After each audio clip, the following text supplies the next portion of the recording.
জি, আসসালামু আলাইকুম। আমি ডাক্তার শামসুল ইসলাম। আমি আপনাদের খুব কমন এবং খুব সহজ একটা টপিকস নিয়ে একটা কথা বলতে চাই। সেটা হচ্ছে প্লান্টার ফাইব্রোম্যাটোসিস। এটা পায়ের তলায় একটা গিঁটে রোগ।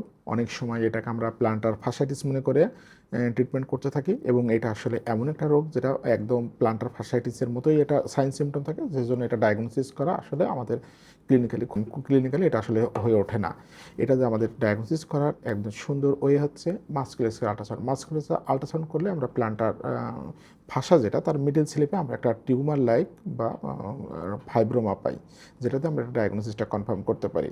তাই দর্শক, আপনাদের উদ্দেশ্যে আমি বলতে চাই, যদি ডক্টর আপনার কখনো মাস্কুলার আল্ট্রাসাউন্ড যদি আপনাদের কখনো সাজেস্ট করে, আপনারা এটা কখনো ডিনাই করবেন না। আপনারা যতটুকু সম্ভব চেষ্টা করবেন এটা করে ফেলার।